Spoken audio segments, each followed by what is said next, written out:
Muy buenos días a todas las personas que se conectan al segundo Congreso de la Red Latinoamericana de Seguridad Incluyente y Sostenible. Desafíos de la seguridad en tiempos de crisis múltiples. Organizado por la Fundación Friedrich Ebert en alianza con Foreign Affairs, el diario El Espectador y Es Global. Yo soy Isaac Morales y los estaré acompañando en cada uno de los paneles y conferencias a lo largo de este Congreso. Estamos transmitiendo a través de Facebook Live de las cuentas de FESCOL, de la Red Latinoamericana de Seguridad Incluyente y Sostenible, del diario El Espectador, de Foreign Affairs Latinoamérica y de Es Global. A quienes nos acompañan en nuestra sala de Zoom, quisiera recordarles que contamos con la opción de traducción simultánea a inglés y portugués, activándola en el botón que se encuentra en la parte inferior del banner de opciones de Zoom. También quisiera recordarles que pueden hacer sus preguntas a través del chat de Zoom y de la caja de comentarios que se encuentra en Facebook. Sin duda, el contexto latinoamericano se enfrenta a un cambio. Sumado a la crisis de la globalización y la democracia, la llegada del COVID-19 ha pronunciado los altos niveles de desigualdad y vulnerabilidad de algunos países de la región, manifestándose en ciertos indicadores como los relacionados con violencia doméstica y feminicidio. Pero además se han expresado respuestas de algunos gobiernos enmarcadas en un enfoque estadocéntrico y nacionalista, con el cierre de fronteras y la militarización de algunos aspectos civiles, como el orden público y el control de las medidas sanitarias. Asimismo, nos hemos enfrentado a un proceso de reconfiguración del crimen organizado, que pretende cooptar algunos vacíos estatales e instrumentalizar grupos vulnerables de la población. En este contexto, la Red Latinoamericana de Seguridad Incluyente y Sostenible realizará su segundo congreso entre el 23 y el 26 de noviembre del 2020 de manera virtual, con el objetivo de identificar problemas y proponer soluciones a los desafíos de la etapa actual. Sin más preámbulo, le doy la bienvenida a Cristina Birke Daniels, directora del proyecto de la Red Latinoamericana de Seguridad de la FES y representante de la FES en Colombia, para hacer la apertura del Congreso. Cristina, bienvenida y muchas gracias. Muchísimas gracias. Excelencias, damas y caballeros, queridos participantes de nuestro Congreso. Como directora de la línea de trabajo regional de seguridad de Friedrich Ebert Stiftung, les doy una cálida bienvenida y quisiera aprovechar para dar las gracias a todos los aliados, panelistas y sobre todo los equipos fantásticos técnicos que han realizado este congreso. Por segunda vez nos reunimos para llevar a cabo este Congreso de Seguridad Incluyente y Sostenible. Desafortunadamente, en esta época es un evento, un espacio virtual, pero no obstante es una oportunidad de llegar también con nuestros mensajes más allá de América Latina y me encanta que podemos dar la bienvenida a participantes de todo el continente y de Europa. Nuestro objetivo común hoy es debatir y apoyar los enfoques de la política de seguridad en América Latina que propaguen un concepto de seguridad amplio, con un enfoque inclusivo y sostenible. El que todos pueden beneficiarse de la seguridad es para la Fundación parte de nuestra concepción democrática. La seguridad debe ser un bien público, con relaciones cívico-militares democráticas, con mecanismos de control democrático del sector de la seguridad. Lo que es más importante aún, un Estado de Derecho que funcione y proteja los derechos humanos de toda la ciudadanía. Debemos tener en cuenta que diferentes personas están expuestas a diferentes riesgos de seguridad. Vivimos en un mundo en donde la ciudadanía tiene múltiples identidades. Esto no es un lujo de las sociedades del norte, sino una realidad compartida. Frente al hiperconservadurismo populista de estos tiempos, debemos trabajar conjuntamente para garantizar los derechos de todas y todos los ciudadanos. Esto también es seguridad. En Alemania, como en otras partes del mundo, la extrema derecha se ocupa de la cuestión de seguridad de una manera que se está volviendo peligrosa para la democracia. La seguridad sin justicia, libertad y garantía de los derechos humanos es autoritarismo. La seguridad con justicia y en libertad es la democracia. Vivimos en una época de crisis y de tensión. Tanto la pandemia de coronavirus como los efectos de la crisis climática están poniendo a prueba nuestra capacidad de supervivencia. Y las relaciones internacionales se enfrentan así a grandes desafíos. Mientras que una gran parte de las personas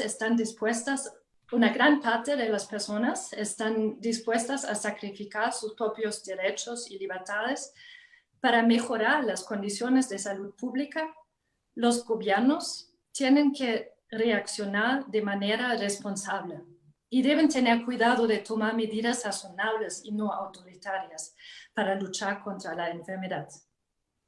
El multilateralismo, que debería ayudarnos en esta situación compleja y difícil a resolver juntos nuestros problemas, se ha visto profundamente afectado en los últimos años. Los desafíos de seguridad en distintos continentes y países requieren casi siempre soluciones conjuntas.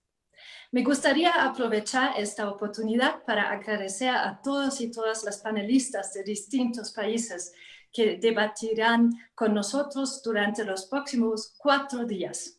Estoy segura de que escucharemos unas sugerencias sabias sobre cómo dar mejor forma a la política exterior y de seguridad en estos tiempos difíciles. La seguridad solo puede lograrse mediante la cooperación y me gustaría agradecerles hoy su cooperación. La Fundación Friedrich Ebert, a través de la Red para Seguridad Inclusiva y Sostenible, ha trabajado en los temas mencionados a lo largo del año. A este respecto, les invito a seguir las actividades de las redes sociales en los medios de comunicación, así como a través de nuestras publicaciones, newsletters y eventos.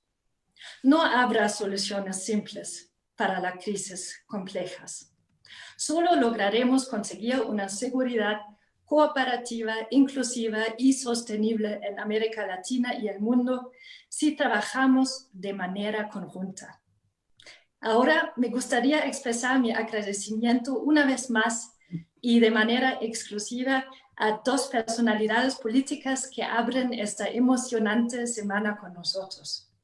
Reciban una cálida bienvenida y con muchos saludos a la ministra de Seguridad de Argentina, la señora Sabina Friedrich, y el señor Celso Amorim, ex chanciller y ex ministro de Defensa de Brasil. A su vez, extendemos este saludo de bienvenida al señor José Antonio Sanahuja. Nos alegra mucho contar para este espacio con un moderador de tanto renombre internacional y que lleva décadas trabajando para promover las buenas relaciones entre América Latina y Europa. Les dejo entonces con este maravilloso y enriquecedor panel y les deseo a todos y todas una magnífica semana en este segundo congreso de la Red de Seguridad Incluyente y Sostenible. Muchas gracias. Muchas gracias, Cristina. A continuación, veremos el video saludo oficial de Niels Annen, viceministro de Asuntos Exteriores de Alemania y miembro del Parlamento alemán por el Partido Socialdemócrata. Excelencias, señoras y señores. En primer lugar, me gustaría agradecer a la Fundación Friedrich Ebert por haber organizado de nuevo este congreso tan importante. La pandemia ha incrementado la desigualdad social tanto en Europa como en Latinoamérica. Las personas más vulnerables son las que más sufren los efectos de esta crisis global. América Latina se ha convertido en un epicentro de la enfermedad. En este contexto, el avance en la lucha contra la pobreza se está viendo comprometido. La situación para las mujeres es especialmente precaria, ya que están más expuestas a la violencia doméstica o a la pérdida de ingresos. Si hay algo que hemos aprendido de esta pandemia es que para superar los obstáculos hay que colaborar. Uno de los debates de esta conferencia se ocupará de las consecuencias de las elecciones en Estados Unidos. En los últimos años hemos visto a la administración estadounidense alejándose del multilateralismo. Ya tenemos la esperanza de que un nuevo gobierno vuelva a priorizar la colaboración internacional. Más allá de las clásicas amenazas a nuestra seguridad, hoy por hoy nos enfrentamos a nuevos retos, tanto para nosotros como para las generaciones que están por venir. Temas de vital importancia como la seguridad ambiental deberían ser una prioridad en nuestras agendas. Los efectos del cambio climático y sus consecuencias, como el aumento del nivel del mar, sequías o tormentas tropicales, como el huracán ETA y Iota en Centroamérica. La digitalización y la inteligencia artificial son avances importantes, pero a la vez causan preocupación en mucha gente que teme por su puesto de trabajo. Señoras y señores, vivimos en la era de los fake news. Nuestros procesos y valores democráticos se ven cada vez más afectados por la desinformación que pretende destabilizarnos. Aunque la cantidad de conflictos entre estados esté disminuyendo de nivel global, los conflictos entre grupos dentro de un mismo país aumentan. Con su amplia experiencia, Alemania y Europa pueden apoyar a los países latinoamericanos para resolver sus conflictos. Me gustaría resaltar que no debemos centrarnos en las diferencias que hay entre nuestras regiones, sino en las similitudes. La seguridad de un país o un continente se consigue y se conserva mediante un enfoque de integración. Eso incluye también medidas preventivas y de destabilización de crisis. Con la Iniciativa para Latinoamérica y el Caribe, el Ministerio de Asuntos Exteriores quiere reforzar el diálogo entre Alemania y a los países de la región. Alemania ha apoyado a sus amigos latinoamericanos y caribeños mediante el envío de ayuda humanitaria y en forma de material y expertos sanitarios. A través de la red Unidas promovemos proyectos para apoyar a los derechos de las mujeres y a la democracia en la región. La iniciativa de la Fundación Friedrich Ebert resalta la necesidad de colaborar también en el ámbito de la seguridad. Podemos aprender mucho el uno del otro para proteger a nuestros ciudadanos y nuestros sistemas democráticos. Les deseo una conferencia interesante y fructífera. Muchísimas gracias.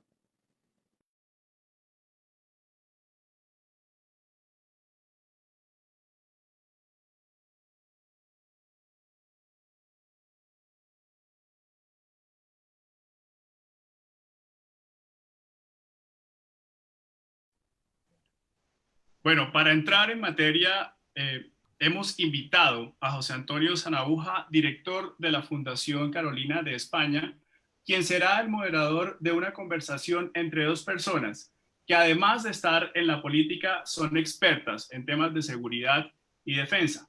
Me refiero a Sabina Frederick, ministra de Seguridad de Argentina, y a Celso Amorim, ex canciller y ex ministro de Defensa de Brasil, quienes abordarán los desafíos de la seguridad en América Latina y la necesidad de dar respuestas innovadoras. Señor José Antonio Sanaúja, tiene usted la palabra. Pues muy buenos días, muy buenas tardes, dependiendo en qué lugar se encuentren. La verdad es que es un honor y un privilegio estar aquí esta tarde. Y quisiera en primer lugar celebrar que podamos reunirnos, ¿no? Que nos haya reunido la Fundación Ebert, y recordar que hace un año, en la primera edición de este congreso, pues pudimos hacerlo físicamente. Yo creo que hay que resaltar la voluntad de dar continuidad a este esfuerzo de reflexión y de diálogo por parte de la Fundación Ebert, y que está demostrando que, bueno, que la pandemia no nos va a parar, ¿no?, en esa reflexión, porque justamente ahora es más necesaria, si cabe, que anteriormente. ¿Quién hubiera dicho hace un año que íbamos a reunirnos de esta manera, ¿no?, y con tantas preguntas y tantos interrogantes que la pandemia pues ha traído, ¿no?, que en muchos casos nos están llevando pues a una reflexión renovada sobre la seguridad, sobre los riesgos y sobre las amenazas, ¿no? Quizás, si se me permite un pequeño apunte antes de dar paso a nuestros panelistas, ¿no?, una idea que ha cobrado renovada relevancia es la idea de riesgo global, que planteó en su momento el sociólogo Ulrich Beck, ¿no?, y que la pandemia pues, ha ilustrado de una manera tan dramática. Y también, ¿no?, esa idea que se ha resaltado inicialmente de que en el centro de la seguridad, de la preocupación por la seguridad, debe estar el ser humano, ¿no? Ahora nos encontramos con una pandemia. Discutiremos si es riesgo, si es amenaza, hasta qué punto afecta o no a las agendas tradicionales de seguridad, pero desde luego lo que esta pandemia está planteando es hasta qué punto tenemos que colocar al ser humano, a la persona humana en el centro de esta discusión. Bueno, son muchísimos interrogantes, llevamos unos meses de preocupación, pero también de reflexión muy intensa sobre estas cuestiones que estoy convencido que en este panel y en este congreso pues vamos a tener ocasión de profundizar. Y para ello tenemos, ya no me voy a extender más, porque quien tiene que hablar son nuestros dos invitados de este panel, que son dos personalidades verdaderamente excepcionales, ¿no? Y a las que quiero presentar sin más dilación. Ya se ha dicho, ¿no? Son dos personas, esto sí me gustaría destacarlo, inicialmente, que tienen en común la práctica política y la reflexión, incluso también en el ámbito académico. Y además han hecho gala en distintos momentos de relacionar esa reflexión académica con la práctica política, ¿no? Y recordarnos, como decía el filósofo Jürgen Habermas, ¿no?, que la política es también una actividad ética, ¿no?, porque está orientada por valores e impulsada por principios, ¿no?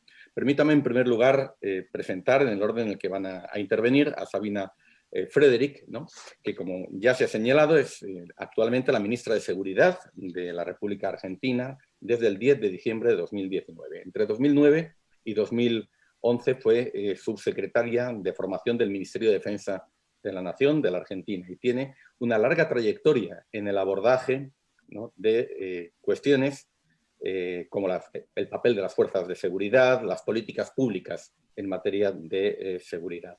Hay que destacar también su papel como coordinadora de proyectos internacionales de investigación, y en el ámbito académico recordar que es licenciada en Antropología, especialista en políticas sociales por la Universidad de Buenos Aires, doctora en Antropología Social por la Universidad de Utrecht en los Países Bajos, profesora también titular de la Universidad Nacional de Quilmes e investigadora independiente del CONICET.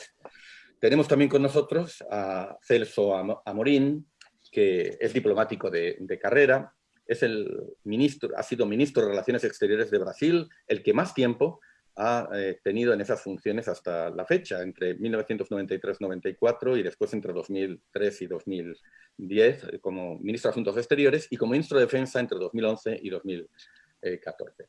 Amorín es una destacada figura también a la que seguimos en el ámbito académico y en el debate público. Ha escrito libros, artículos sobre asuntos que van desde la política exterior, la dimensión cultural, ¿no? Aborda muchísimas facetas, ¿no?, de la discusión académica y política. Uno de sus últimos trabajos es Acting Globally, Memories of Brazil Assertive Foreign Policy, que ha sido publicado con el apoyo de Kofi Annan y Noam Chomsky, ¿no? Amorín ha sido Visiting Fellow en la Harvard Kennedy School en 2011 y 2015 y Distinguished Fellow en el King's College. Ha participado en varios think tanks, comités y paneles sobre asuntos de interés global nombrado. Uno de los 100 principales pensadores globales de la revista Foreign Policy Magazine en 2010, con la clasificación además de número 6. Y en el 2009 la revista Foreign Policy se refirió a él como el mejor ministro de Relaciones Exteriores del mundo, ¿no? Para dar inicio a este panel, ¿no? Me voy a permitir, con la orientación de los organizadores, plantear varias preguntas orientativas, guía, que puedan servir para centrar nuestra discusión, ¿no? Y en particular, hay una pregunta que ya nos formulamos hace un año en el primer congreso, pero que ahora recobra, como señalaba, una renovada actualidad, ¿no? Y es, hay que volver a repasar, a redefinir los principales desafíos que la región enfrenta en materia de seguridad, ¿no? Es decir, nos ha cambiado la pandemia ese listado, son los desafíos tradicionales, son nuevos. Si son los tradicionales, ¿en qué medida se han visto transformados por estos acontecimientos? Y en particular, pregunta también relevante es si la pandemia representa un desafío adicional de seguridad o es, por el contrario, un asunto de salud pública ajeno a la seguridad. Y si están relacionados, ¿de qué manera están relacionados? Es decir, tenemos una discusión en relación a esta pregunta, quizás es útil adelantarlo, sobre en qué medida se puede securitizar o no una cuestión como una pandemia, ¿no? Tenemos también, en relación con ello, un problema antiguo, un problema anterior, que es el creciente rol de las Fuerzas Armadas, ¿no?, en la seguridad pública y la tendencia a la militarización de la seguridad en el contexto más amplio de una tendencia a la militarización de la política, que lleva a confundir los roles y las funciones de las Fuerzas Armadas con la policía, ¿no? Bueno, este problema lo discutíamos hace un año, pero de nuevo, como en otros muchos ámbitos, la pandemia parece haber agudizado, acelerado, profundizado algunas de estas tendencias. Y también sobre este asunto nos gustaría escuchar el punto de vista de nuestros panelistas. Crimen organizado, desde luego, asunto central, ¿no? Tenemos que volver sobre él a discutirlo dentro del catálogo o de la gama de cuestiones que nos preocupan desde una perspectiva de seguridad democrática, inclusiva, ¿no?, sostenible, como planteó Christine Birke al inicio del panel. ¿Cómo se relaciona ello, asunto que ha cobrado con la pandemia nueva actualidad, cómo se relaciona ello con el problema de la legitimidad democrática, ¿no? En un contexto tenemos en la región en la que ya veníamos de una situación de una gran desafección y crisis de confianza ciudadana en las instituciones que parece estar agudizándose en algunos países con la pandemia. Yo no puedo quitarme de la cabeza las imágenes de este fin de semana del Congreso de Guatemala ardiendo, ¿no?, que son unas imágenes que hablan por sí solas y que representan un síntoma, desde luego, de un problema mucho más de fondo y que lanzan un mensaje político de una extraordinaria contundencia relacionada con esta cuestión. Y las dos últimas cuestiones, ya para terminar, sobre las que ahora en esta primera ronda o después también nos gustaría escuchar sus puntos de vista, son respecto a la condición de actor de la región. La región coordina, coopera en estas materias, lo está haciendo menos, más. ¿Qué está perdiendo la región por no cooperar, por haber, digamos, perdido o dejado atrás o desmantelado sus organismos regionales en el ámbito de la seguridad? Esto refiero a la condición, en relación a la condición de actor. Y luego, respecto a los actores externos, ¿no? Pues tenemos actores que pugnan estratégicamente entre sí, de manera creciente, como Estados Unidos y China, ¿no?, qué influencia tienen sobre las agendas de seguridad de la región. Y me permitiría añadir un actor adicional, ¿no?, aunque no figuraba en el texto, que es el de la Unión Europea. Puede ser socio o no, puede contribuir de alguna manera, debe hacerlo, ¿no?, a estos desafíos de la región. Bueno, son muchas preguntas, yo soy consciente de que a lo mejor no todas se pueden responder en este primer panel, pero bueno, que queden ahí, ¿no?, también para sucesivos paneles, para que podamos profundizar sobre ellas. Dicho esto, pues daría la palabra en primer lugar a Sabrina Frederick, ¿no?, reiterando el agradecimiento por su presencia aquí, ¿no?, para que durante estos primeros minutos, 10 minutos, nos pueda dar una panorámica sobre estas cuestiones. Quiero simplemente mencionar que después de la intervención de los dos panelistas abriremos un primer turno para el diálogo entre ellos, plantearé alguna pregunta o repreguntaré alguna cuestión que haya quedado en el tintero, y posteriormente a esa segunda intervención abriremos el chat de la aplicación de Zoom para que quienes nos acompañan hoy puedan formular por escrito sus preguntas, que yo trasladaré a nuestros panelistas. Muchísimas gracias de nuevo y tiene la palabra Sabrina Frederick. Bueno, en primer lugar quiero agradecer a la Fundación Friedrich Ebert por haberme invitado a ser parte de esta conferencia inaugural en estos tiempos tan extraños que nos toca vivir así a la distancia. Para mí es un honor también compartir esta conferencia con Celso Amorín. Voy a tratar de dar respuesta a todas esas preguntas que cada una tiene una complejidad en sí misma.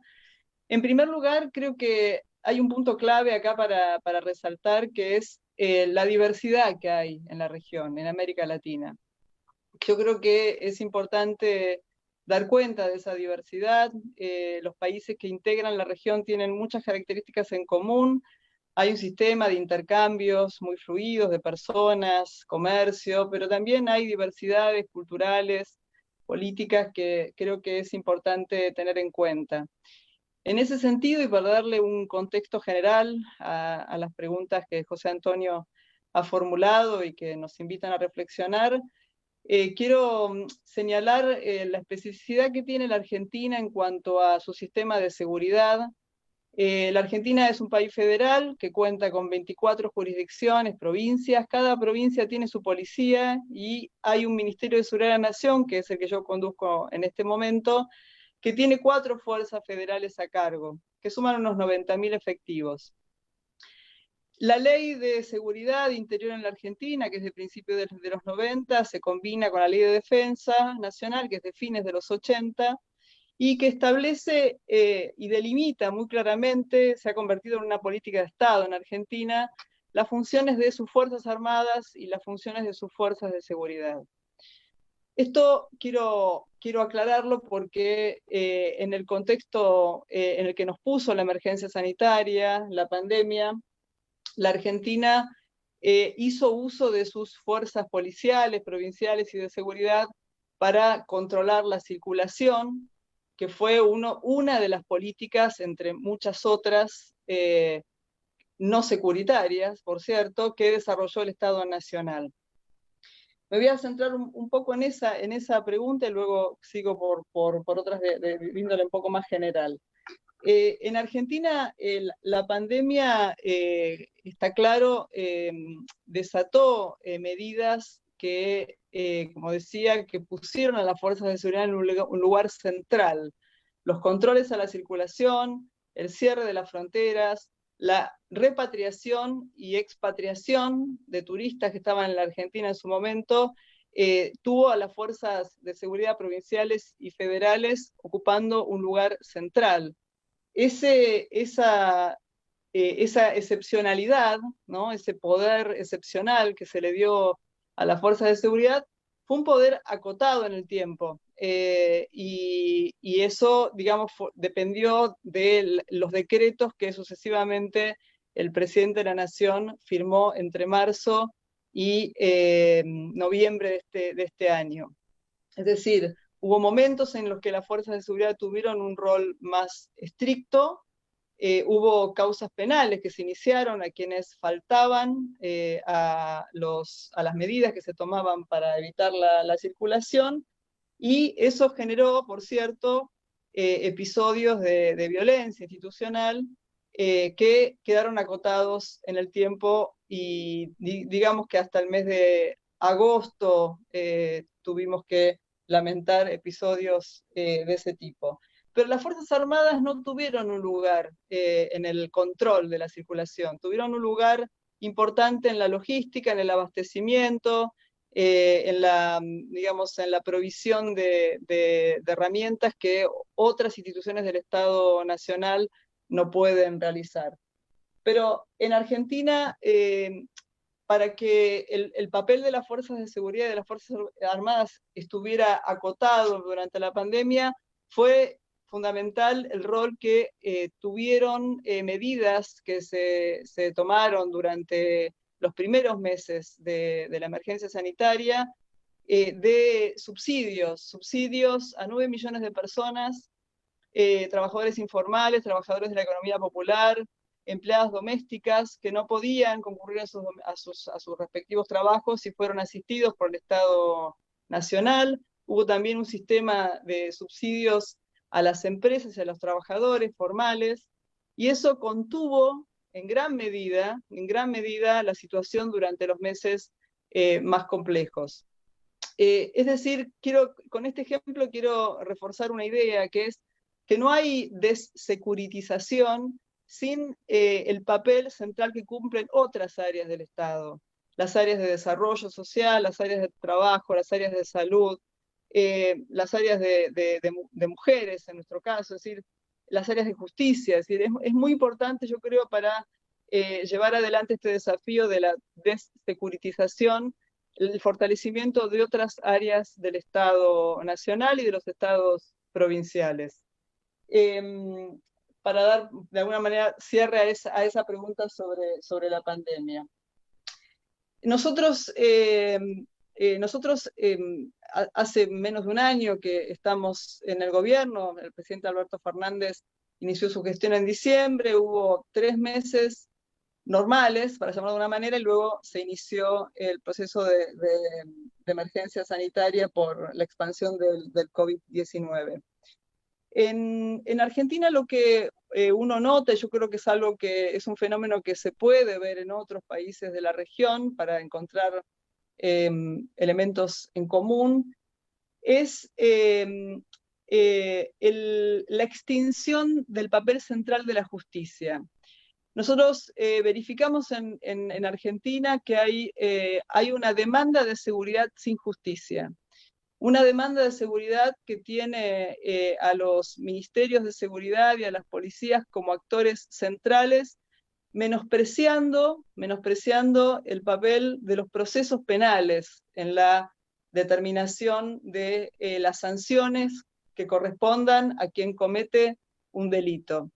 Y esto se puede ver en la demanda, inclusive nosotros heredamos de la gestión neoliberal del gobierno de Cambiemos, una serie de protocolos que tendían a poner a la policía en el lugar de casi ejecutar a supuestos delincuentes frente a la comisión de un supuesto delito.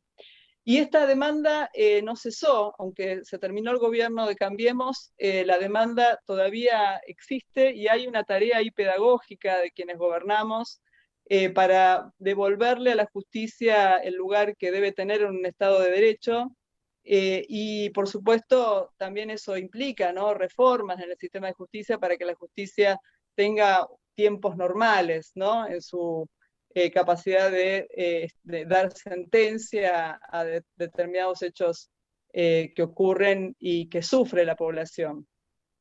Por otro lado, para desecuritizar algunos terrenos en los que se ha introducido la seguridad en este sentido, ¿no?, como omisión de la justicia, que nosotros rechazamos, desde nuestra gestión le hemos dado un lugar central, y la pandemia nos ha obligado en algún sentido, nos ha desafiado, ¿no?, a desarrollar este mecanismo de una manera muy casi cotidiana, que es intentar la herramienta de resolver los conflictos de forma alternativa, sin acudir a la fuerza en primera instancia, sino acudir a la fuerza pública en última instancia.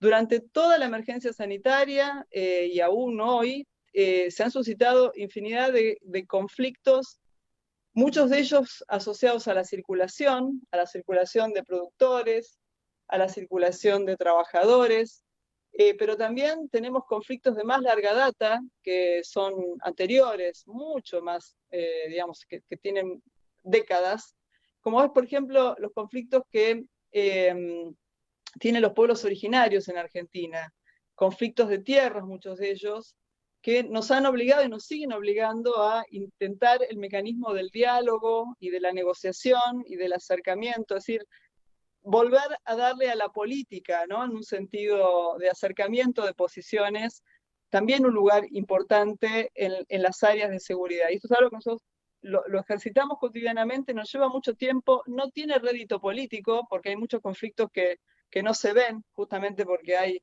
mucho trabajo de diálogo y de acercamiento previo.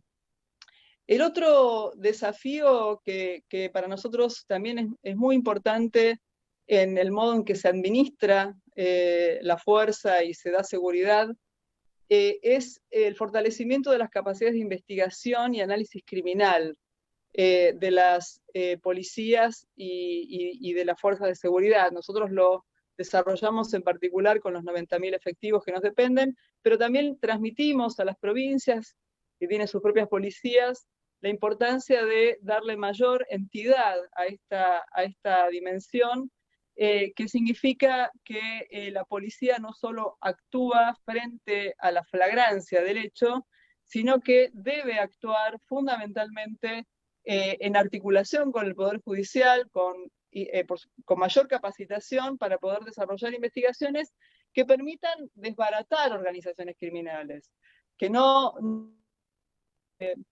solo atiendan el delito callejero, el delito menor, que por supuesto que es dañino, ¿no? Para las personas, pero que sabemos que mucho de ese delito está muy vinculado con organizaciones de tráfico y de criminalidad y de mercados ilícitos de mayor envergadura, a las que normalmente los estados en América Latina no combaten. Para nosotros eso es central y es importante, no solo en el tráfico de drogas ilícitas, que ha sido en los 4 años que pasaron de gobierno de Cambiemos el delito principal perseguido, sino en otros delitos ambientales que traen penosas consecuencias en la calidad de vida de la población, delito de tráfico de armas, el delito de lavado de activos, el delito de trata de personas con fines sexuales y laborales. Sigo avanzando y espero, José Antonio, que me cortes cuando tenga que hablar Celso. También nosotros creemos que este trabajo de fortalecimiento sobre las capacidades de investigación y análisis criminal, que no necesariamente, que no tienen fronteras, porque muchas de esas redes, por supuesto, son redes de criminalidad que atraviesan las fronteras, que nos ponen a nosotros a trabajar con fuerzas de seguridad en Paraguay, en Brasil, en Bolivia, en Chile, o en otros países que no son limítrofes, son muy importantes, quiero decir, como herramientas de la gestión de la seguridad, también para evitar la captación de niños y jóvenes en redes criminales. Es decir, atacar, no ir por abajo, sino por arriba de las organizaciones criminales para poder cortar esas formas de captación. Vuelvo a insistir, todo este trabajo sin el fortalecimiento de otras áreas del Estado es realmente un trabajo en vano, ¿no? Así que hace falta trabajar siempre con otros y es también parte de nuestra gestión, la articulación con los ministerios de Desarrollo Social, Ministerio de las Mujeres, Ministerio de Trabajo, Ministerio de Justicia, para poder ir sobre este tipo de cuestiones. Una última cuestión que me parece que también es clave en este proceso de securitización es repensar las fronteras. Repensar las fronteras, sobre todo las fronteras terrestres y fluviales. En Argentina nosotros tenemos un país con extensión, kilómetros y kilómetros de frontera, con características muy distintas a la frontera con Chile, la frontera con Bolivia y Paraguay en el norte, o la frontera con Brasil y la frontera con Uruguay. Nosotros creemos en fronteras de integración, en fronteras donde las personas que circulan y digamos están dentro, digamos, de esquemas de intercambio, ¿no?, de bienes y de servicios lícitos, deben poder fluir con cierta libertad, ¿no?, con los condicionantes y los requisitos que pone cada país, pero sin ser sometida o mezclada con los tráficos ilegales de personas, de objetos y de sustancias.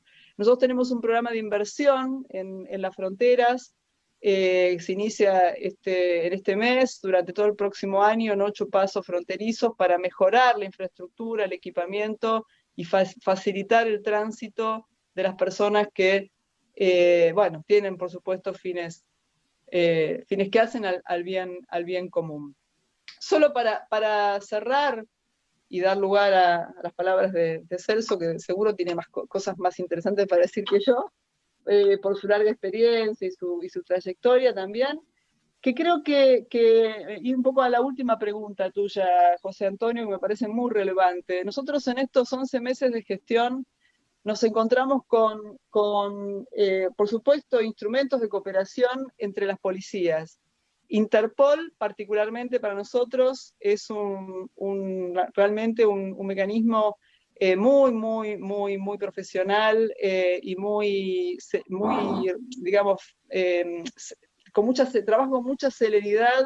Está muy articulado con la Policía Federal Argentina y con las policías de Paraguay, y también con las policías en Europa, y nos ha sido de mucha ayuda en muchas circunstancias, pero está faltando, y yo creo que es imprescindible contar con lo que supo hacer la UNASUR en su momento, que es ofrecer una herramienta de cooperación a nivel político y no solo a nivel policial.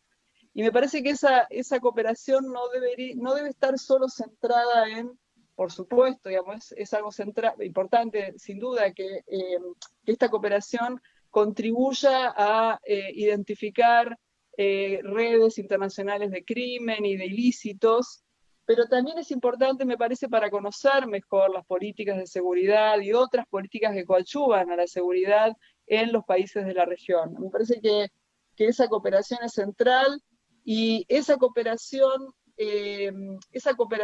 yo creo que fortalecería inclusive cualquier cooperación que nosotros podamos desarrollar con la Unión Europea, que por supuesto que es un socio, pero también es un socio, siempre lo digo, Estados Unidos, en la medida en que uno consiga determinar claramente cuál es la política, ¿no? Soberana de seguridad, también puede ser un buen socio, pero sin ese esquema de cooperación regional, yo creo que vamos a debilitar en algún punto la región. Y digo esto para terminar, aún sabiendo que los regímenes que gobiernan hoy los países de la región son bastante distintos, muchos de ellos, bueno, tienen posturas opuestas. Creo que aún así habría que intentar ese camino, porque solos en esta región, cada país solo en esta región, creo que asume, digamos, una tarea y una responsabilidad mucho más difícil de que tenga, sobre todo, resultados mejores para la población que gobernamos. Bueno, muchas gracias. Me quedo aquí. Muchas gracias, ministra. Desde luego nos dejas muy bien planteada la discusión. Vamos a continuar ahora con la intervención del ministro Amorín. Por favor, tiene la palabra. Después hacemos la primera ronda de... Bueno, gracias a la Fundación Frederick Ebert por me haber invitado. Un gran gusto estar escuchando mi amiga Sabrina también. Es un gran gusto. Yo tengo en los últimos años dicho que la luz viene de Argentina, ¿no? Sobre todo en los últimos años, con la elección de Alberto Fernández, con el equipo que ha creado, con incluso una posición muy clara en términos de género, en otros términos también, que demuestra una preocupación con cuestiones que son centrales a la seguridad, porque creo, voy a decir algunas cosas obvias, pero obvio que no se puede tratar de la cuestión de la seguridad separadamente de la cuestión de la desigualdad, por ejemplo, que en nuestros países es uno de los peores problemas. Y creo que uno de los problemas más graves en Brasil hoy es, digamos, la actitud de negación. Hay una negación en relación al problema del clima, hubo una negación muy fuerte, sigue habiendo en relación a la cuestión de la pandemia, y hay una negación muy fuerte en relación a los problemas reales. Yo voy a empezar con una cosa muy concreta, muy puntual, pero que es muy expresiva. Hace 2 días, una persona, un brasileño, de afrodescendente, negro, estaba en un supermercado, en un gran shopping center de Porto Alegre, una ciudad grande, bien desarrollada, estaba ahí, no sé cuál es la razón, pero el hecho es que le pegaron hasta la muerte.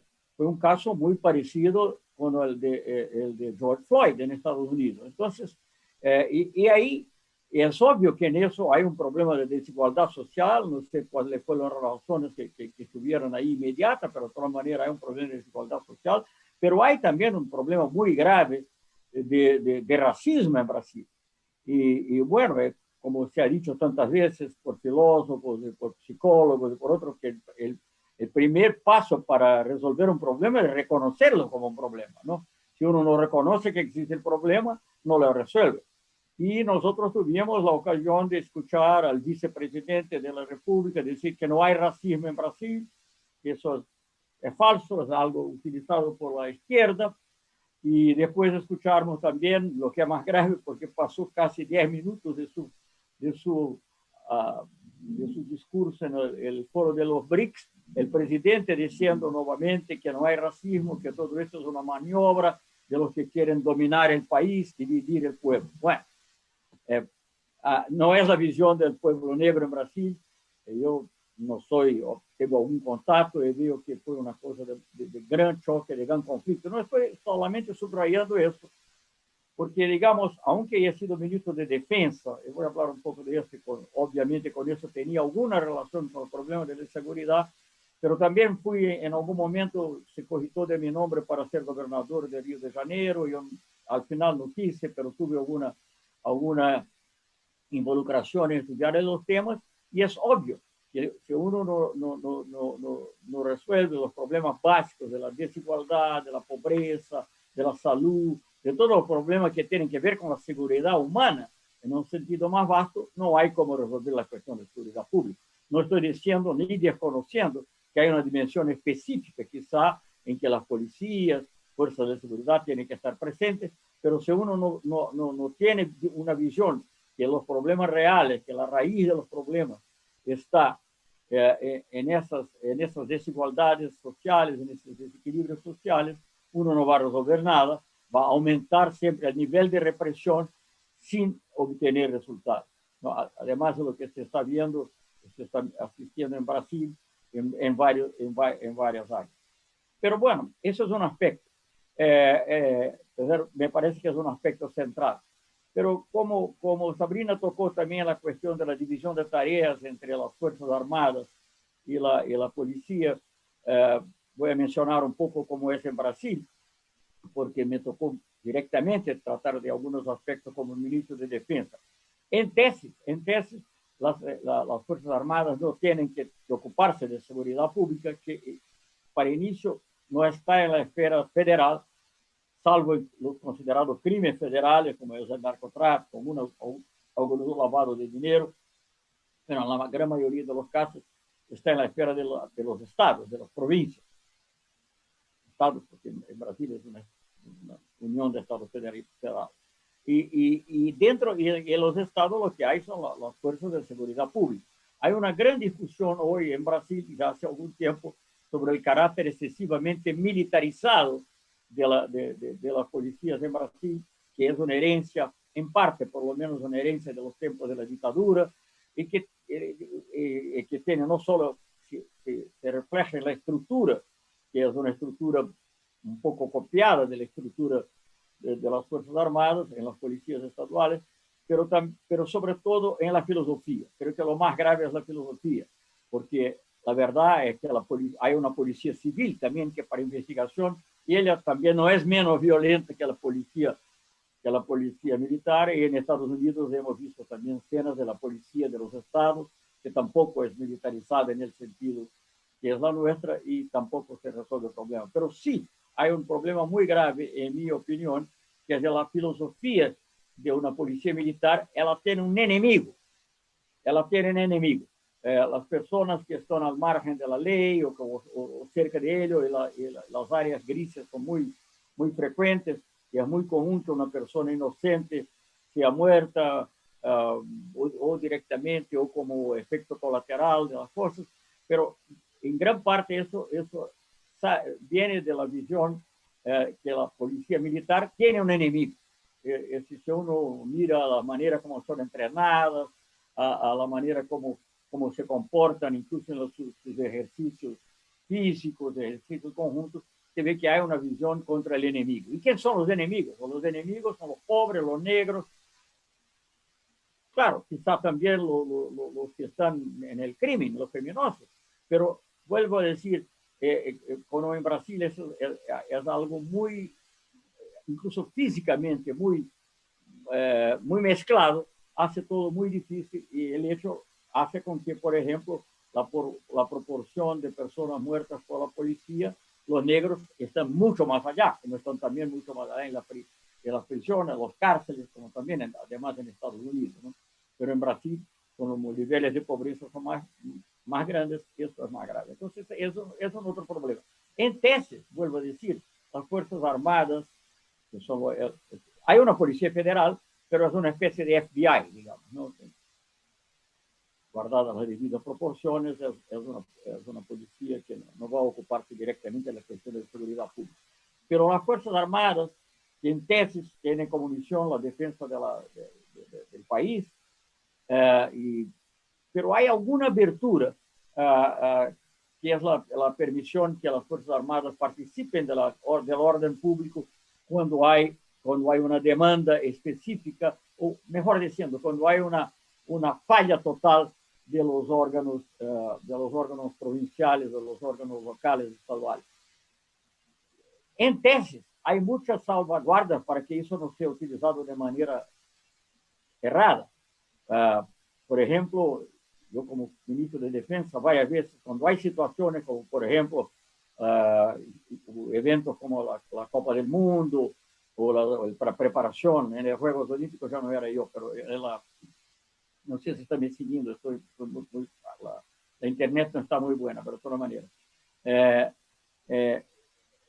Hay situaciones como la visita del Papa, la conferencia de Río +20, grandes conferencias globales, ahí es natural que las Fuerzas Armadas, como en cualquier otro país del mundo, tengan un rol importante en la seguridad, porque la seguridad es jefe de Estado.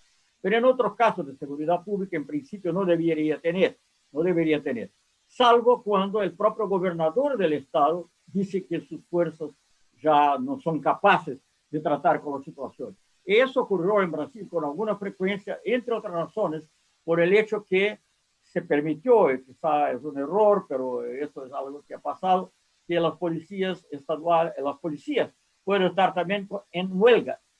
Si hay una huelga de las policías, por definición, las fuerzas locales no pueden estar al tanto de enfrentar los problemas de seguridad y las Fuerzas Armadas.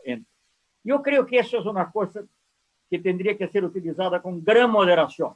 Yo debo decir que en parte por los propios gobernadores que era un recurso fácil, creo que eso se expandió más de que lo debía. Y porque hay un riesgo. Y el riesgo se asistió, por ejemplo, cuando ya después del golpe contra Dilma en el gobierno Temer, cuando hubo una cuestión de mucha inseguridad en Río de Janeiro que ha sido explotada y utilizada de manera incluso sensacionalista por los medios de comunicación para justificar una intervención federal en Río de Janeiro. Entonces, ahí hay un riesgo y ahí sí las Fuerzas Armadas entraron y en principio tenían la presencia, el control de la seguridad.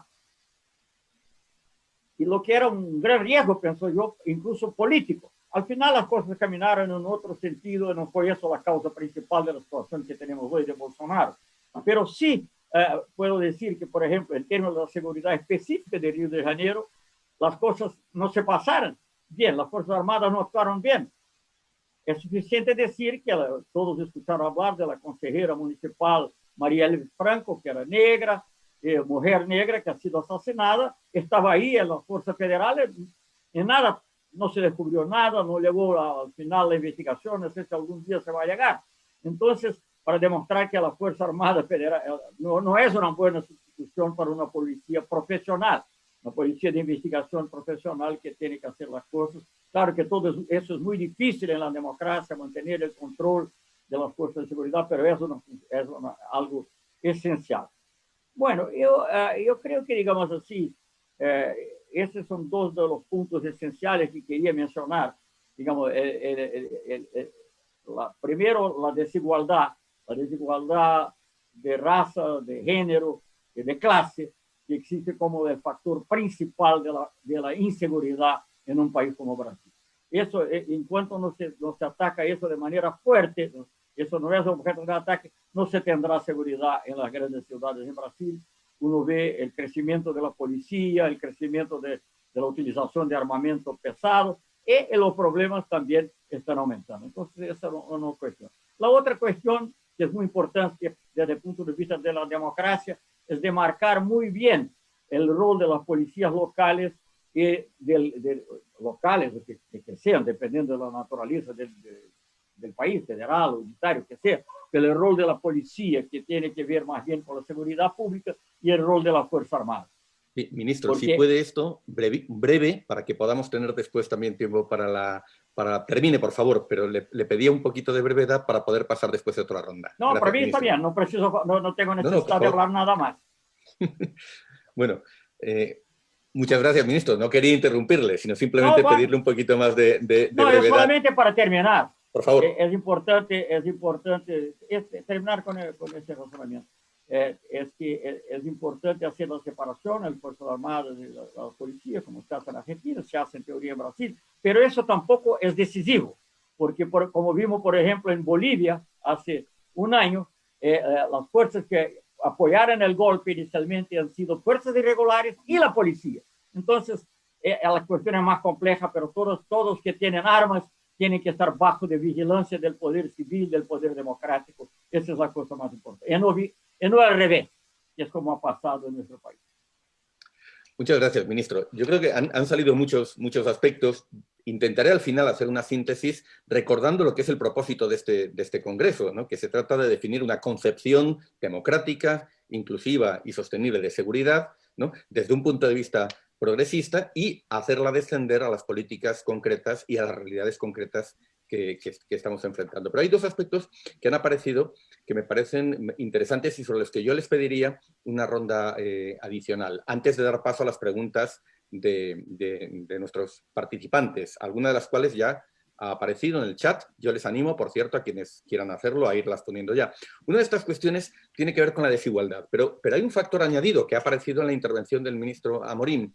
Hay desigualdad además multidimensional, por razones de riqueza, por razones de etnia, por razones étnico-culturales que afecta a determinados colectivos, pero un factor adicional a la desigualdad es el clasismo y el racismo, que es eminentemente ideológico. Claro que está sustentado y reproduce la desigualdad, pero son fenómenos distintos, porque el argumento que ha señalado el ministro Amorín me parece importante.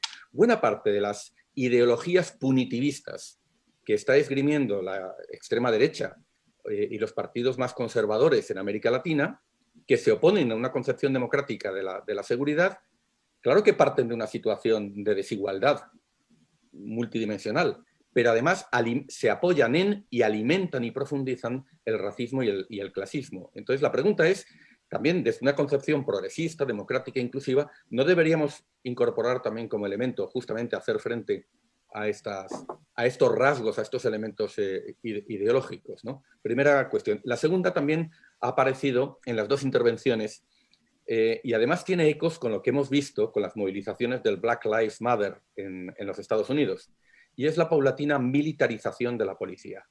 Incluso en la estética y la imaginería, yo recuerdo hace unos años incluso un policía antimotines no tenía el aspecto que tiene hoy. Incluso, además, en algunos casos utilizan vehículos blindados, material en ocasiones de excedentes militares y métodos, además, cada vez más duros, ¿no? Y más represivos, que son un indicador también de esa tendencia a la militarización. Así que aquí hay un problema distinto, o sea, porque bueno, podemos tener fuerzas policiales y fuerzas armadas muy separadas, pero esa tendencia a la militarización de las fuerzas policiales que se está dando en algunos países, ¿no? ¿No debería ser también una cuestión que debiéramos incluir en la agenda. Bueno, yo les pediría una reflexión rápida a nuestros dos panelistas en el mismo orden sobre estas cuestiones, si quieren añadir algo más a raíz de las intervenciones que cada uno de ellos han hecho, y después pasaríamos, me permitiría plantearles en una segunda ronda las preguntas que ya nos están haciendo nuestros participantes y que estoy recogiendo aquí ya en el chat. Así que, ministra Frederick. Bueno, gracias por las preguntas, y sí, la reflexión de Celso Morín también es muy fructífera. Por supuesto que en Argentina el problema de la desigualdad es un problema grave, es un problema que se ha incrementado en los últimos años, y es uno de los desafíos ya no del Ministerio de Seguridad, sino del presidente Alberto Fernández, lo ha dicho cada vez que puede, es ir por esa progresiva reducción de la desigualdad.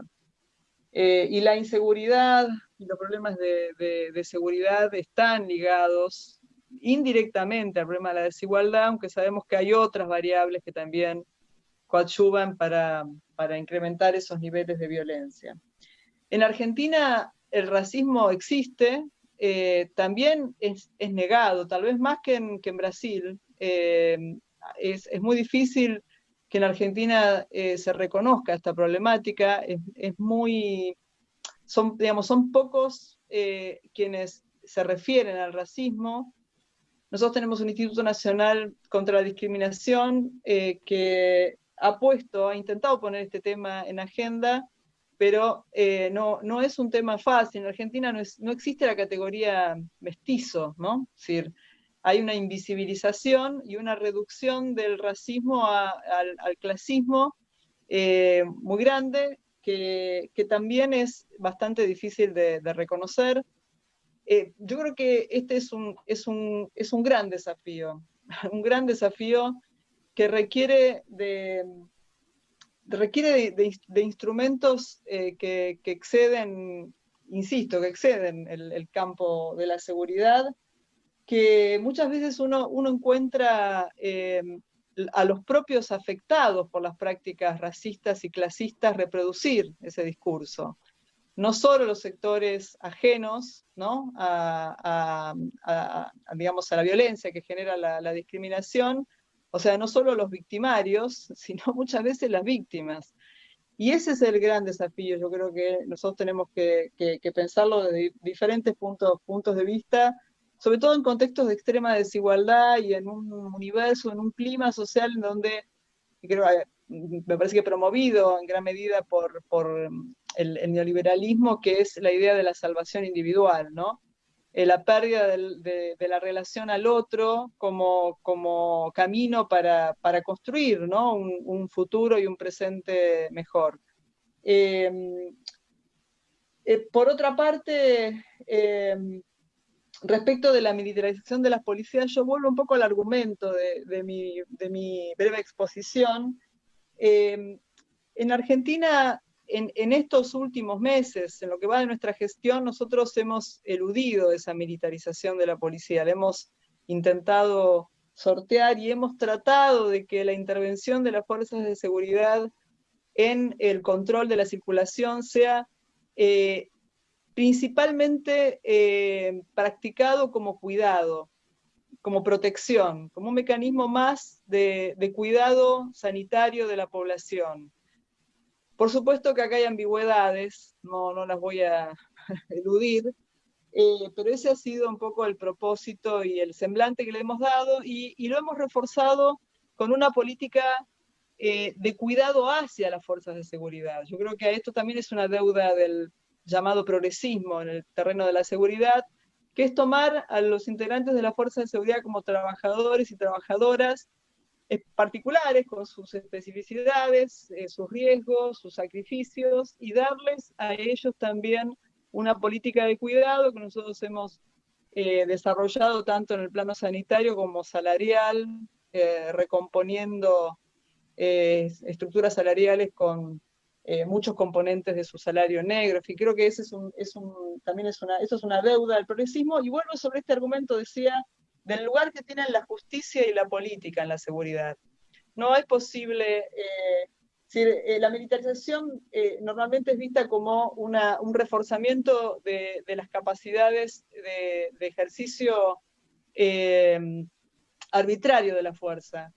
Y yo creo que hay un componente de lo militar en nuestra gendarmería, por ejemplo, que no es negativo, que es la disciplina que suele tener esa institución, que aún conserva, y una cierta organización que permite desarrollar ciertas tareas que otras fuerzas policiales no hacen.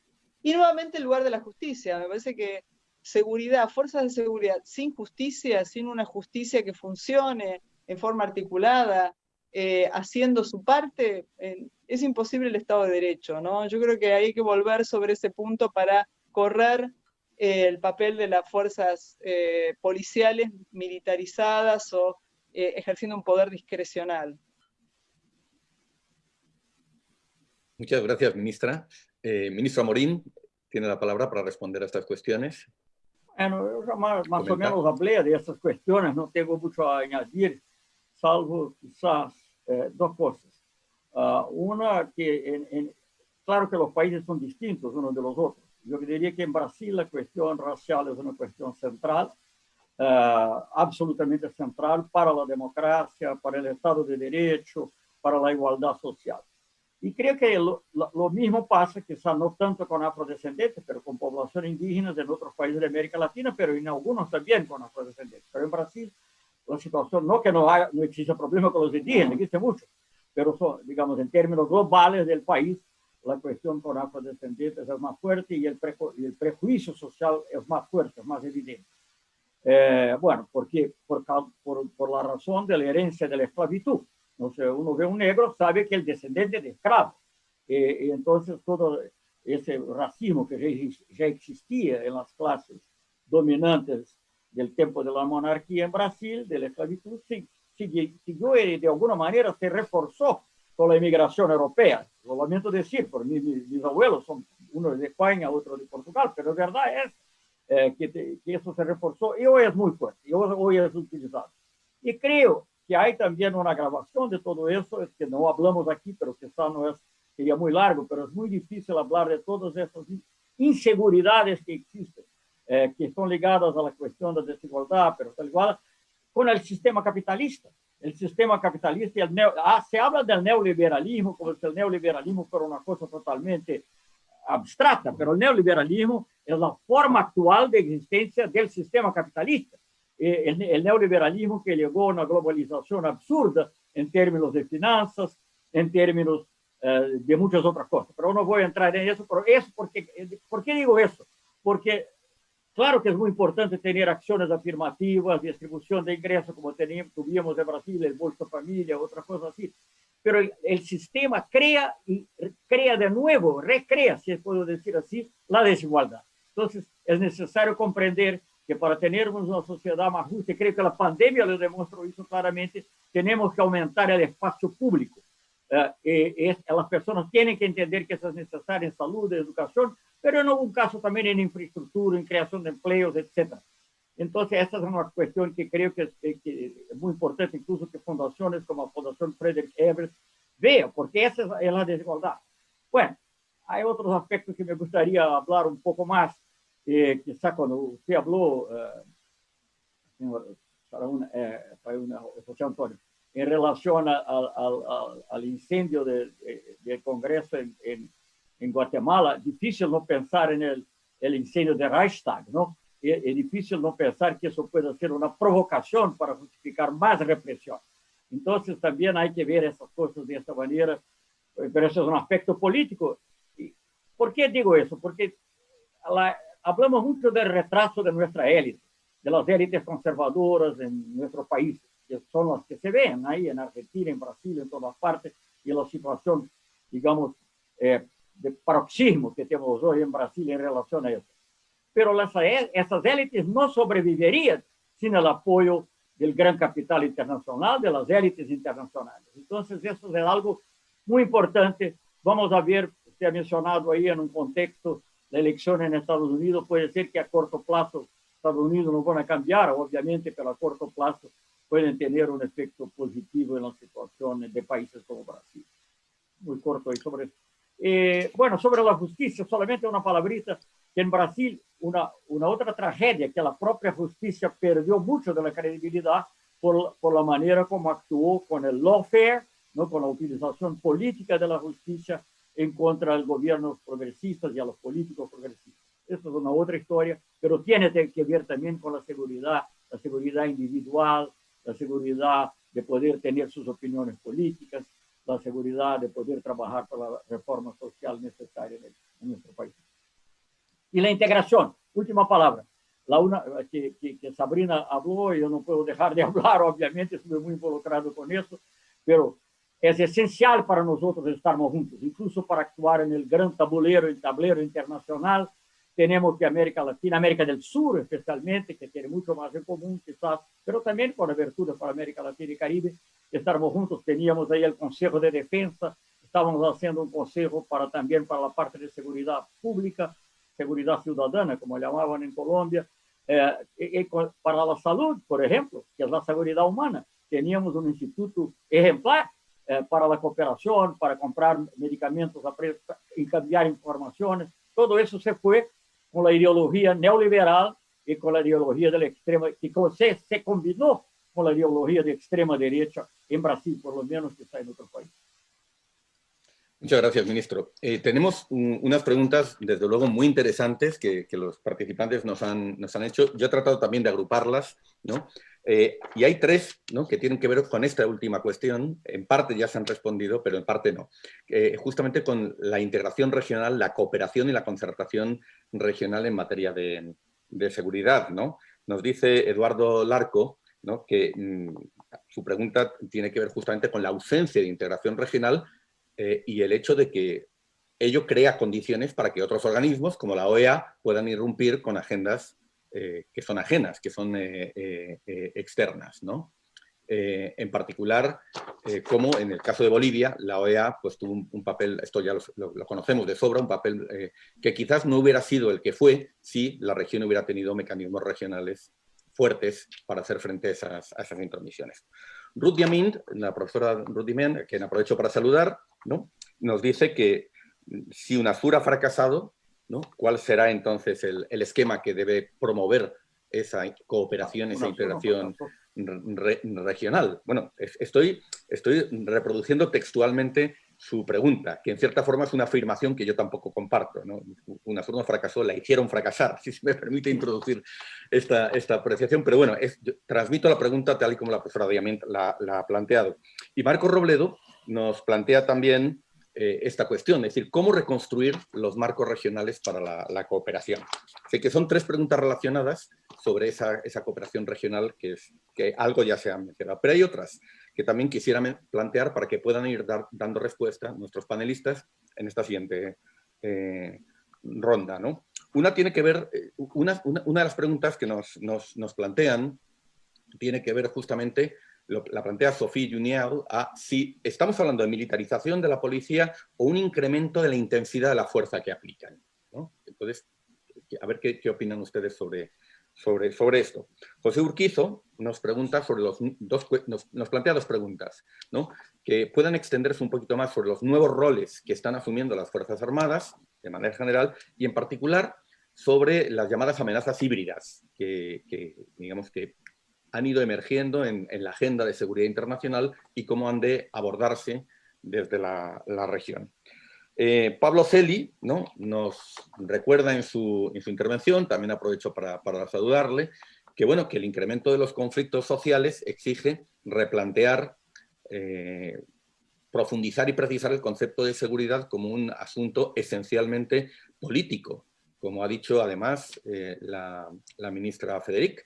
Y la pregunta es, desde esa premisa, desde su naturaleza esencialmente política, ¿cuál debe ser, ¿no?, el rol de los actores sociales, estatales y políticos para que puedan ser incluidos en el debate y la gestión de la política de seguridad, más allá de los organismos especializados sobre ello? Bueno, es una buena batería de preguntas, ¿no? Bueno, pues tienen de nuevo la palabra nuestros panelistas. Ministra Federic. Bueno, muchas gracias por las preguntas.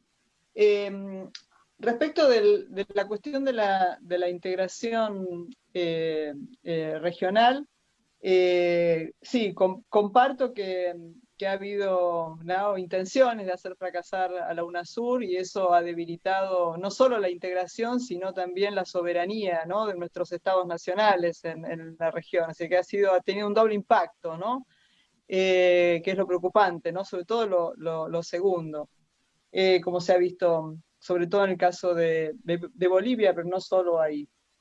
El vacío que generó esta fragilidad de la UNASUR no lo ocupa nadie, no lo ocupa ninguna agencia. Yo estoy, digamos, de acuerdo en que es fundamental que tal vez sea la propia UNASUR, ¿no? No sabemos si no puede ser la propia UNASUR nuevamente, no sé, no tengo, digamos, la expertise como para pronosticar o para definir hacia dónde habría que fortalecer esta línea. Creo que acá tienen que trabajar los Ministerios de Relaciones Exteriores, que son los que se ocupan de esos temas. Pero lo que sí está claro es que ninguna agencia ocupa este lugar. La OEA sí lo ocupó claramente en el caso de Bolivia, pero no tenemos agencias que estén trabajando en ese sentido. Si la reconstrucción de la UNASUR o de lo que decidamos que se llame ese organismo será primero a través de relaciones bilaterales y luego multilaterales, no lo sé, pero yo creo que hay que hacer ese esfuerzo, porque eso genera debilidades en la soberanía nacional, no solo regional, sino nacional. En los años anteriores a nuestra gestión, por supuesto que avanzaron otras agencias. Avanzó el Comando Sur, hubo otras agencias, digamos, otros organismos internacionales extranjeros que avanzaron. Hoy ese avance en Argentina ha sido detenido. Hay cooperación, por supuesto, con Estados Unidos, pero sin el avance del modo en que lo vimos en los años pasados. Sobre el tema de la militarización como intensificación de la fuerza, la verdad que en el caso argentino hay un contraste muy grande entre nuestra gestión al frente del presidente Alberto Fernández y lo que ha pasado los 4 años anteriores, ¿no?, durante el gobierno de Cambiemos, donde ahí había expresiones que no voy a repetir, que alentaban el uso de la fuerza, la justicia por mano propia, en fin, toda una serie de mecanismos que son completamente antidemocráticos, y también se alentaba el uso de la fuerza por parte de la fuerza en un sentido arbitrario, ¿no?, y discrecional por parte de las policías.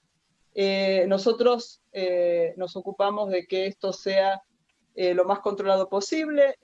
Hemos tenido situaciones para lamentar en el país en estos meses, pero hemos tratado de ser duros en cuanto a cómo hemos reaccionado en estos casos, y no hemos tenido protestas sociales donde ha habido uso indiscriminado de la fuerza, excepto en la ciudad de Buenos Aires. Sobre los nuevos roles de las Fuerzas Armadas, en Argentina se volvió a la reglamentación de la ley de defensa del gobierno de Néstor Kirchner. La reglamentación es la del 2006, y se vuelve a ubicar a las Fuerzas Armadas para intervenir en caso de amenaza de un Estado extranjero, ¿sí?, cosa que se había derogado durante el gobierno del presidente Macri, y había puesto a las Fuerzas Armadas en la lucha contra el narcotráfico, cosa que hoy ya no tenemos.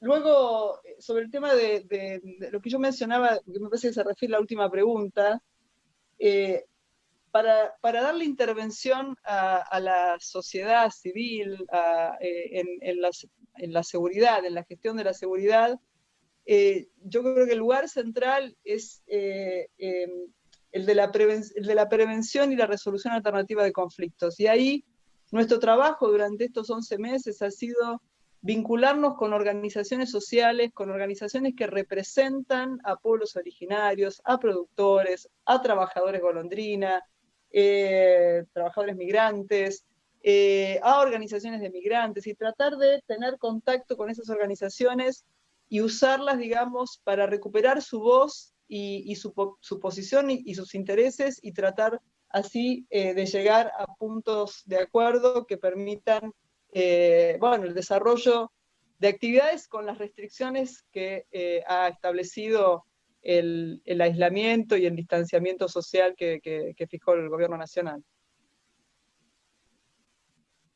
Muchas gracias, ministra. Tiene la palabra el ministro Amorín. Le daríamos 5 minutos para que nos queden unos minutitos muy cortos para hacer una síntesis. Mejor no hablar, de todo lo que 5 minutos no es nada. Disculpe, no voy a hablar. Ministro, por favor. No, porque es muy poco. No hay, voy a limitarme a una cosa, porque eso, sé que no es su opinión, que era la opinión que transmitió, pero solamente para decir una cosa. UNASUR no fracasó. UNASUR nació en 2008, muy recién, el Tratado de Crescente.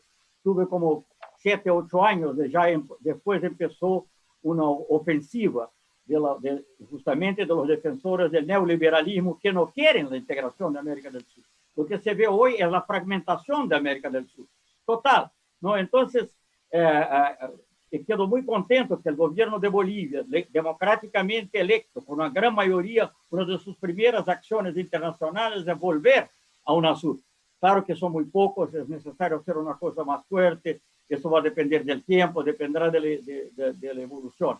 Pero yo diría que eso es para hablar solamente de un aspecto que tiene que ver directamente con la seguridad de las personas.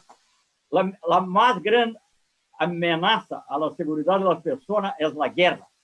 Yo digo eso de un país que no tiene una guerra externa, participamos de la guerra con los aliados, pero no tiene una guerra en su región hace 150 años. No tenemos un conflicto armado. Y por la primera vez estuvimos muy cerca de un conflicto armado, porque al invés de utilizar los mecanismos de buena voluntad, de consulta, de diálogo, en los cuales está basada nuestra Constitución, pero también la UNASUR, seguimos una visión militarista, una visión agresiva, una visión de cambio de régimen, que ha sido la visión patrocinada por el gobierno norteamericano, y también patrocinada por la OEA. Solamente con ese comentario, porque los demás, Sabrina ya mencionó muy bien, no tengo nada que añadir. Muchas gracias, ministro. En los minutos finales tengo la obligación, ¿no?, y la responsabilidad de hacer una suerte de síntesis y de recoger algunas ideas, respondiendo además, como decía, al propósito de este congreso, ¿no?, que es debatir desde una perspectiva de seguridad democrática, inclusiva y sostenible estas cuestiones, y proponer, digamos, conceptualizaciones y políticas derivadas de esas conceptualizaciones que puedan desarrollarse en la región. Y yo he recogido 9 ideas importantes de las, aunque breves, y le pido disculpas al ministro Amorín por no haberle podido dar más tiempo, pero aunque breves, pero muy interesantes y muy profundas intervenciones de ambos panelistas. La primera de ellas, ¿no?, de estos elementos para el debate de lo que es una concepción democrática, inclusiva y sostenible de seguridad, es que hay que seguir trabajando sobre la división de funciones de las Fuerzas Armadas y la policía, haciendo frente a dinámicas de militarización de esas policías, que también se están observando en otras latitudes, como es el caso de Estados Unidos. Segundo elemento que se ha destacado, ¿no?, es la necesidad de recuperar la idea de un enfoque integral de la seguridad, donde además de la actuación policial represiva, ¿no?, tienen que estar obviamente involucradas otras áreas de la política pública, las áreas sociales y las que tienen que ver con el ámbito económico y de otra índole, para evitar justamente una dinámica de securitización. Desecuritizar implica trabajar con otras áreas de política pública. Enfoque integral, tercera idea, implica también integrar la actuación de la policía junto con la de la justicia penal, a través del fortalecimiento de la justicia, y considerar, dar importancia a las funciones de policía judicial, de investigación, que tengan estos cuerpos para apoyar justamente, para hacer frente a la lucha contra la impunidad y apoyar al poder judicial. Dimensión de investigación muy importante para hacer frente no solamente al delito cuando se produce, sino a las organizaciones delictivas que están detrás del mismo. Cuarta idea, ¿no?, la fuerza como último recurso y la importancia en una política de seguridad de la resolución de los conflictos mediante la mediación y mediante la negociación cuando sea necesario. Quinta idea que se ha planteado, una concepción amplia del delito. No solamente fijarse en los delitos contra la propiedad más inmediatos, sino también los delitos ambientales, los delitos relacionados con la trata de personas o los que tienen que ver con esas otras organizaciones delictivas, porque obviamente hay sesgos, ¿no? Que tienen que ver también con sesgos de clase y sesgos ideológicos y solamente se privilegian un tipo de delitos.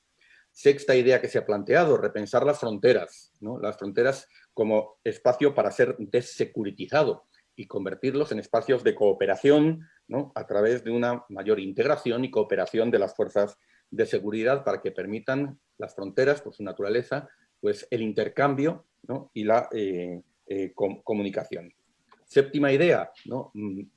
Desde luego hay que volver a situar en el centro de la discusión la desigualdad, pero además de la desigualdad basada en hechos objetivables de renta, de étnico-cultural, de género, también considerar el papel que en la cultura política y en el juego político y tiene esa desigualdad, pues a través del racismo, del clasismo, que se relacionan con el punitivismo del que hacen gala determinadas fuerzas políticas. Evitar, como se ha dicho explícitamente, que el pobre o el negro sean convertidos en una suerte de enemigo interno del buen ciudadano, entrecomillado.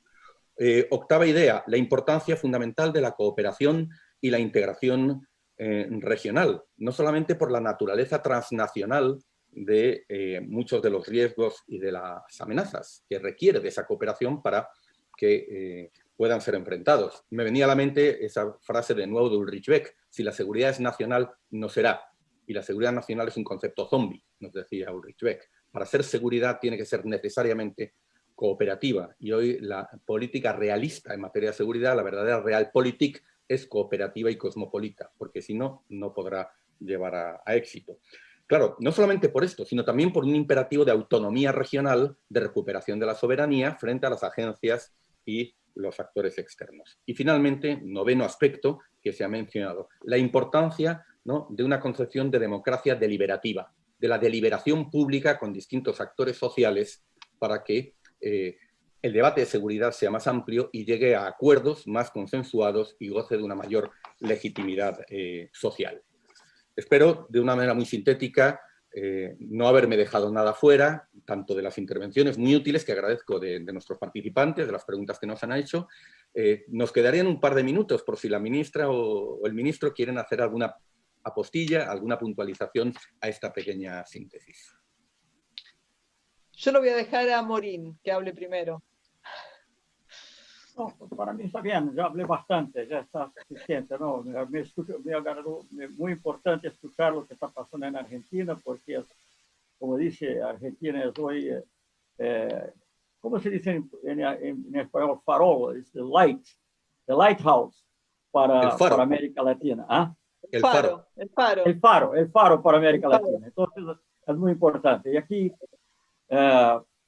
solamente eso, ver las cosas globalmente, no se puede hablar de seguridad separadamente de la desigualdad social sin la desigualdad racial y sin también relación con el sistema económico y la participación externa, extranjera en el sistema económico. Esas son las cosas todas que tienen que ver, que son un conjunto.